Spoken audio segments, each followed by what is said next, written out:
Assalamualaikum warahmatullahi wabarakatuh. Apa kabar semua? Jumpa lagi di channel YouTube Dosen RN bersama saya Ria Kita. Di video kali ini kita akan membahas mengenai change memory. Selamat menyaksikan. Di dalam sebuah komputer kita ketahui terdiri dari 3 komponen utama yang sangat dan saling terkait satu sama lain dalam menyelesaikan tugasnya, yakni ada CPU, ada memori, dan ada I/O. Ketiganya akan terhubung melalui sistem bus. Nah, kajian kita mengenai memori ya sudah kita bahas minggu lalu mengenai memori utama.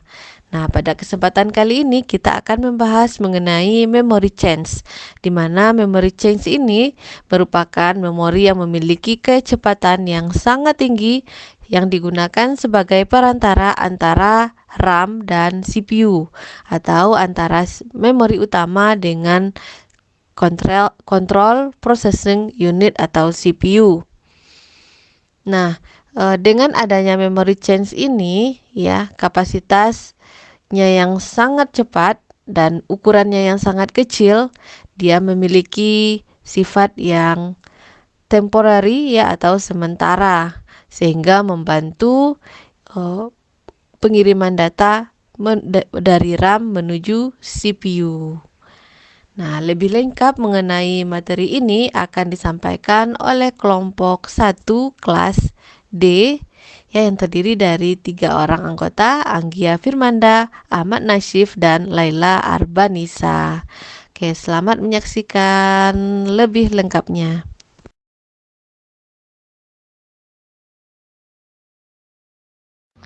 Assalamualaikum warahmatullahi wabarakatuh. Perkenalkan, saya Anggia Firmanda, NIM 2520411 akan membahas materi mengenai definisi memory change dan fungsi serta kegunaan memory change.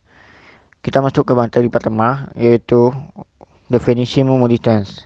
Change memory adalah memori yang memiliki kecepatan yang sangat tinggi. Digunakan sebagai perantara RAM dan CPU biasanya, dan mempunyai kecepatan yang lebih tinggi daripada RAM atau memori utama. Memori ini digunakan untuk menjembatani kecepatan CPU yang sangat tinggi. Cache memori berukuran kecil yang sifatnya sementara. Umumnya cache memori ini terbagi menjadi 3, yaitu L1 change, L2 change, dan L3 change. Biasanya merujuk pada memori berkecepatan tinggi yang menjembatani antara aliran data dengan prosesor serta memori utama. Metode kerja memory change dicontohkan sebagai berikut. Jika suatu prosesor membutuhkan suatu data, pertama-tama ia akan mencari pada change. Jika tidak ditemukan, prosesor akan langsung membaca dengan delay yang sangat kecil. Tetapi jika data ditemukan, prosesor akan mencarinya pada RAM. Lalu, fungsi dan kegunaan cache memori. Cache memori berfungsi sebagai tempat penyimpanan sementara untuk data atau instruksi yang diperlukan oleh prosesor. Cache memori mempercepat akses data pada komputer karena cache menyimpan data atau informasi yang diakses oleh suatu buffer sehingga meringankan kerja prosesor. Jadi jika disimpulkan, fungsi cache memory yaitu mempercepat akses data pada komputer, meringankan kerja prosesor, menjembatani perbedaan kecepatan antara CPU dan memori utama, lalu mempercepat kinerja memori.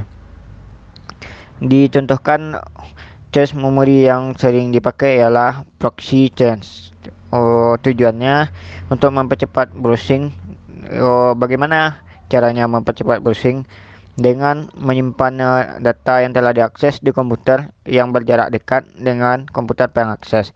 Jika user mengakses data yang sama, proxy akan mengirimkan data tersebut dari cache-nya, bukan dari tempat lama diakses, seperti cadangan.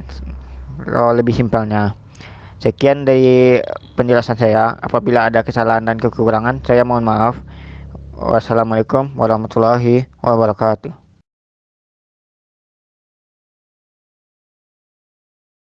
Assalamualaikum warahmatullahi wabarakatuh. Baiklah, saya Laila Arbanisa NIM 2520136 akan melanjutkan materi kedua tentang metode pemetaan.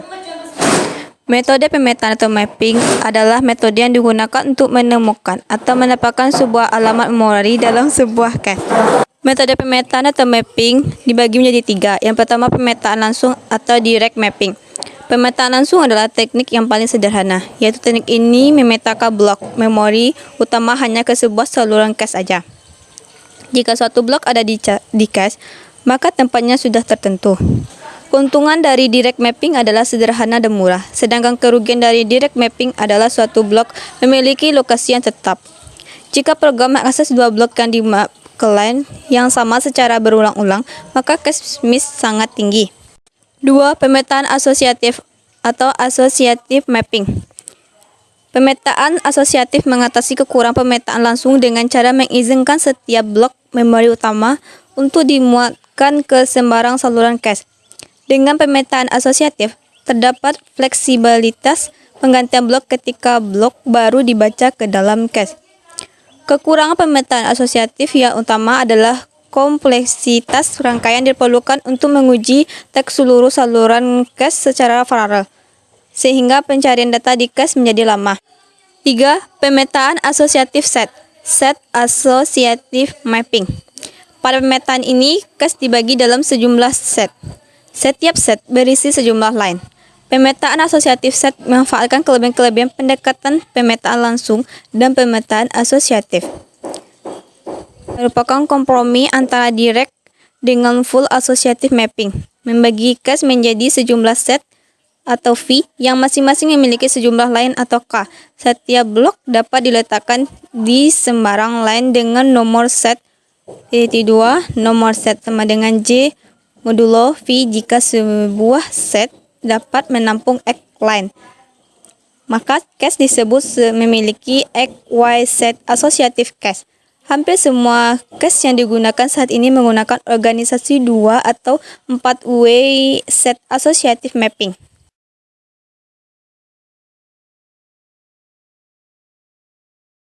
Assalamualaikum warahmatullahi wabarakatuh. Perkenalkan, nama saya Ahmad Nazif, NIM 2520120. Saya berasal dari kelompok 1 dan di sini saya akan menjelaskan materi tentang replacement algorithm atau algoritma penggantian. Yang mana di sini materi replacement algorithm atau algoritma penggantian yaitu termasuk materi nomor 3. Di sini dijelaskan algoritma penggantian adalah suatu mekanisme penggantian blok-blok dalam memori cache yang lama dengan data baru.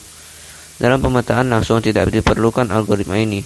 Namun dalam pemetaan asosiatif dan asosiatif set, algoritma ini mempunyai peranan penting untuk meningkatkan kinerja cache memori. Banyak algoritma penggantian yang telah dikembangkan. Algoritma yang paling efektif adalah yang pertama, less recently used dalam kurung LRU, yaitu mengganti blok yang telah lama berada dalam cache dan tidak memiliki referensi.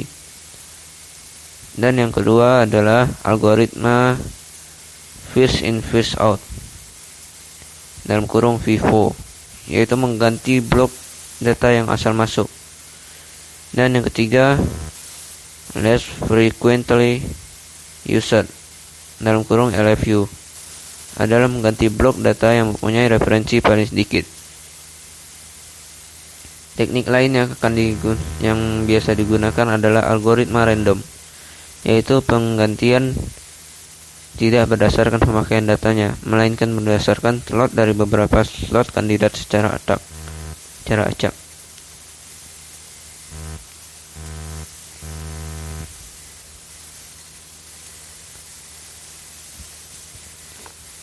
Yang pertama, di sini saya akan menjelaskan algoritma yang paling efektif disebutkan tadi, yaitu yang pertama adalah less recently used usert atau LRU. Algoritma ini adalah algoritma yang paling optimal. Prinsip dari algoritma ini adalah mengganti halaman yang tidak akan terpakai lagi dalam waktu lama, sehingga efisiensi penggantian halaman meningkat, dalam kurung page fault yang terjadi berkurang, dan terbebas dari anomali Bleedy. Strategi ini akan menghasilkan jumlah page fault paling sedikit. Algoritma ini memiliki page fault rate paling rendah di antara semua algoritma di semua kasus.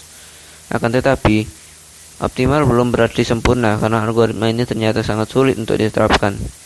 Sistem tidak dapat mengetahui halaman-halaman mana saja yang akan digunakan. Yang kedua, algoritma yang paling efektif yaitu first in first out atau FIFO. Di sini dijelaskan algoritma first in first out ini adalah yang paling sederhana. Algoritma ini diasosiasikan dengan sebuah peg. Apabila peg tersebut dibawa ke memori dan apabila ada peg yang akan ditempatkan, maka posisi peg yang paling lama akan digantikan. Algoritma ini tidak perlu menyimpan waktu pada saat sebuah peg dibawa ke memori. Tapi hanya saja kelemahan dari FIFO adalah kinerjanya yang tidak selalu baik. Ini disebabkan karena ada kemungkinan halaman yang baru saja keluar dari memori ternyata dibutuhkan kembali. Dan yang ketiga adalah less frequently used, dalam kurung LFU. Algoritma ini mengasumsikan kelas-kelas bernomor lebih rendah akan baru digunakan kembali dalam waktu relatif lama. Algoritma ini mudah dipahami dan diimplementasikan. Implementasi algoritma ini sangat efisien karena tak banyak langkah dalam pemilihan peg. Algoritma ini memang tidak optimal, tapi dalam kondisi-kondisi normal telah memadai. Dan cara lain algoritma penggantian yaitu random atau algoritma acak. Setiap terjadi peg fault yang diganti dipilih secara acak. Teknik ini tidak memakai informasi apapun dalam menentukan peg yang akan diganti. Semua peg pada memori utama mempunyai bobot sama untuk dipilih. Maka teknik ini dapat memilih sembarang peg, termasuk peg yang sedang diacu, dalam kurung yang seharusnya tidak diganti. Pilihan terburuk. Percobaan ini sangat buruk. Algoritma acak akan menimbulkan rate terjadinya peg fault yang sangat tinggi. Mungkin itu saja materi yang bisa saya sampaikan dari kelompok 1. Lebih dan kurang saya mohon maaf. Assalamualaikum warahmatullahi wabarakatuh. Nah, demikianlah pemaparan dari kelompok 1 kelas D yang membahas mengenai memory change. Di antaranya ada definisi dari memory change, kemudian metode mapping, dan yang terakhir adalah algoritma pergantian. Terima kasih kita ucapkan kepada kelompok 1. Ya, jika ada teman-teman yang ragu atau mau ditanyakan, silakan ditulis di kolom komentar. Thank you for watching. Jangan lupa like, subscribe, dan komen. See you next video. Assalamualaikum warahmatullahi wabarakatuh.